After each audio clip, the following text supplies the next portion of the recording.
Breaking news. A major setback has hit the Pittsburgh Steelers, and fans everywhere are holding their breath.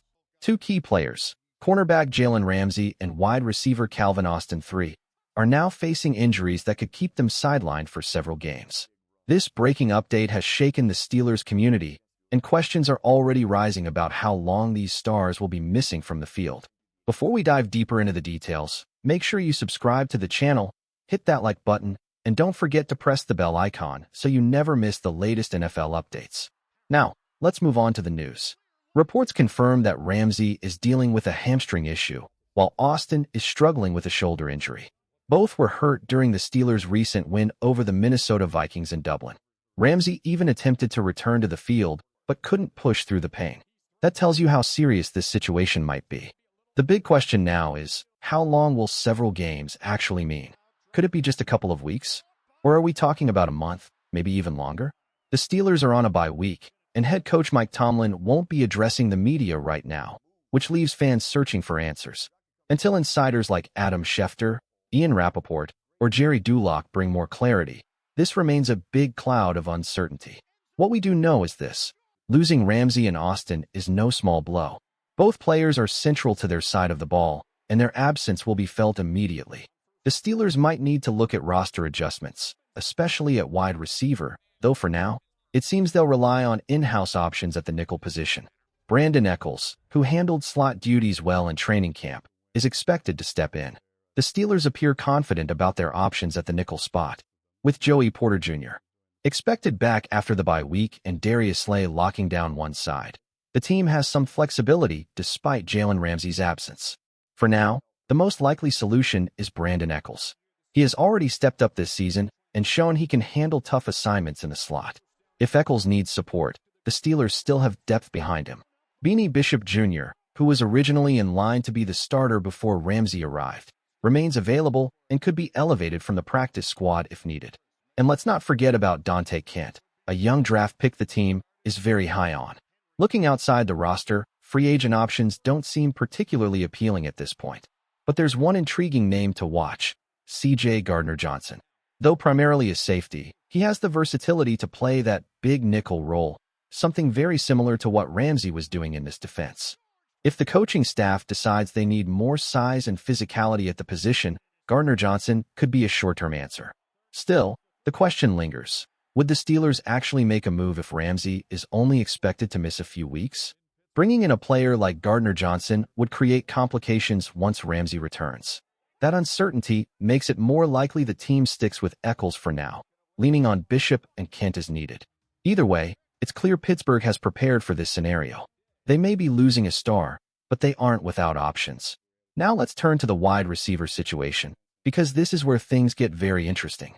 Calvin Austin III wasn't just another name on the roster. He was a starter, a reliable piece of the offense, and one of the two receivers the Steelers leaned on heavily every week. Losing him creates a real gap that can't be ignored. That's why many believe the team could make a move at wide receiver soon. With Austin sidelined, the offense suddenly looks thin. There's been talk about shifting toward more three-receiver sets, spreading the field wider, and giving the quarterback more options. But to do that, the Steelers need someone they can trust. The young talent is promising. Roman Wilson, for example, has flashed ability. But right now, he's still developing, and it may be too early to count on him to shoulder such a critical role. That uncertainty leaves the door wide open for the front office to explore new options, either through a trade or by signing a free agent. The timing is important, too. The bye week and the weeks leading up to the trade deadline are the perfect window for Omar Khan and the Steelers' front office to act. If they're going to strengthen this offense, now might be the moment to strike. One thing is certain: replacing Calvin Austin III won't be easy, and the choices the Steelers make in the coming days could define the balance of this season. The truth is, the Steelers are in a tough spot right now. When Calvin Austin III went down, it wasn't rookie Roman Wilson who filled in. In fact, Wilson only saw 3 snaps against the Vikings. Instead, it was Scotty Miller who stepped in and took those wide receiver 2 snaps. Now, the big question is, can the Steelers really depend on Miller or anyone currently on this roster to replace Austin's production? Miller had a strong preseason, but being thrust into a starting role is a completely different challenge. Then there's Ben Skowronek and Isaiah Hodgins. Hodgins is an interesting case. He's a sharp route runner with reliable hands, but asking him to suddenly carry the load of a starter might be a gamble. After all, he was a free agent just weeks ago, and now the team may need him to step into one of the most critical roles in the offense. That's why the free agent market is bound to get attention. There are names out there: Devontae Parker, Odell Beckham Jr., Nelson Aguilar, DJ Chark, Robert Woods, players with varying levels of experience and impact. Among them, two stand out the most. Deontay Johnson and Odell Beckham Jr. Johnson, of course, is familiar to Pittsburgh fans. He's the kind of one-on-one separator this offense could use right now. The question is, would the Steelers actually consider bringing him back? He knows the organization, but there are reasons he was moved in the first place, especially his fit in Arthur Smith's system, which values receivers who can contribute in the run game.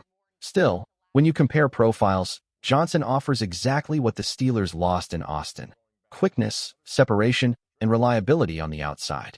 Whether the team is willing to revisit that chapter or pursue a veteran like Beckham will say a lot about how aggressive they plan to be in keeping this offense balanced. When it comes to filling that wide receiver 2 role, the Steelers have decisions to make. Deontay Johnson remains one of the most intriguing possibilities. He knows the organization, he's a proven route runner, and just last year he was producing solid numbers, on pace for more than 800 yards before his situation in Carolina went downhill. The advantage with Johnson is clear: no draft picks would be required to bring him in, making him an attractive short-term solution if the relationship with the team hasn't completely soured. Then there's Odell Beckham Jr., a name that refuses to fade from the conversation. His talent, his star power, and his proven ability to make big plays make him appealing. Add in the fact that he's openly acknowledged conversations with Pittsburgh earlier this year, and it's easy to see why speculation around him continues to grow. With an opening in the lineup, Beckham could view this as his chance to step back into the spotlight. Still, while free agents are interesting, the most impactful move may come through the trade market. The Steelers could target a struggling team willing to part ways with a veteran receiver. This would give Pittsburgh a more reliable long-term option instead of a stopgap. The challenge, of course, is timing. Teams aren't always ready to make those decisions before the trade deadline draws near. As for what the Steelers might be willing to offer, a first or second-round pick seems unlikely. A third-round pick, perhaps packaged with a player whose role has diminished, could be a more realistic path. One name that has surfaced in speculation is Pat Freiermuth. His production has slipped in recent weeks, and with his role shrinking in this offense, he could become part of the bargaining chip if the front office sees wide receiver as the more pressing need. In short, Pittsburgh has options, but every option comes with risk, and the next move could define how competitive this team remains in the weeks ahead. When you look at the situation with Pat Freiermuth, the reality is tough. He's being paid like a top-tier tight end, yet his production has dipped, both as a pass catcher and as a blocker. With 4 years still left on his contract, he could become a valuable piece in trade talks, especially for a rebuilding team looking for a steady veteran at a reasonable long-term cost. If the Steelers decide to move Freiermuth as part of a package, there are some intriguing wide receiver names worth watching. One of the most electrifying possibilities is Tyreek Hill. On the field, he's the ultimate deep threat, a faster, more explosive version of Calvin Austin III, capable of stretching defenses and creating game-changing plays after the catch. From a pure football standpoint, he would transform the Steelers' offense instantly. Another strong candidate is Jakobi Meyers of the Raiders. Las Vegas has stumbled to a rough start, and Meyers hasn't secured the long-term deal he's been seeking. He's dependable, a sharp route runner, and versatile enough to play inside or outside. Meyers feels like the type of receiver Pittsburgh could commit to, even beyond this season. Then there's Chris Olave in New Orleans. Once seen as untouchable, his situation is changing fast. The Saints are winless, and Olave's production has slowed to under 50 yards per game. Reports suggest the team could be open to moving him, making him an unexpected but very real option. Adding a young, talented receiver like Olave, especially if the deal involved a mid-round pick and a player like Freiermuth, would give the Steelers both immediate impact and long-term upside. What's clear is this: Pittsburgh has choices. Whether they aim for proven star power or younger talent with room to grow, the front office will be weighing every angle carefully. The decision they make here could reshape not just this season, but the future of the offense.